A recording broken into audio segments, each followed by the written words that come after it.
आऊज़ुबिल्लाहि मिनश्शैतानिर्रजीम बिस्मिल्लाहिर्रहमानिर्रहीम। अस्सलामु अलैकुम या अली मदद।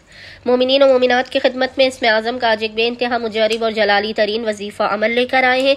इसमें आज़म के इस मुजारिब तरीन वजीफ़े अमल को मोमिनीन ने खुसूसी तौर पर 18 ज़िलहज 18 ज़िलहज के पूरे दिन में किसी भी वक्त निस्फ़े शब तक कर लेना है। खुदावंद मुताल बहक़ मोहम्मद और आले मोहम्मद इस जलाली इसमें आज़म के सदक़े में मोमिनीन और मोमिनात की हर नामुमकिन तरीन हाजात को अपनी बारगाह में कबूल व मकबूल कर देगा। हर बला मुसीबत आफत परेशानी नागहानी बीमारी और दुखी को उनकी जिंदगी से दूर कर देगा। हर बंद दरवाजे को खोल देगा।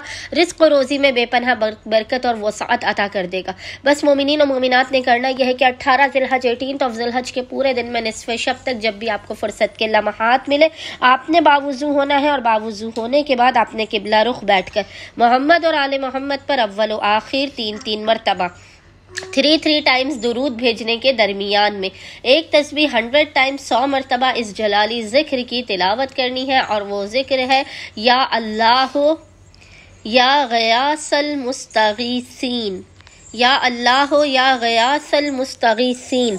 और खुदावंद मुताल को मोहम्मद और आले मोहम्मद का इस जलाली इसमें आज़म का वासिता देकर अपनी हाजात को तलब करना है। मसाइल के खात्मे रिज़्क़ में बरकत की दुआ करनी है। इंशाअल्लाह ताला खुदावंद मुताल अपने वसी अरीज़ ख़ज़ानों से मोमिनीन की खाली झोलियों को भर के उन्हें बामुराद कर देगा। अल्लाहुम्मा सल्ली अला मुहम्मद व आले मोहम्मद व अज्जिल फ़राजहुम।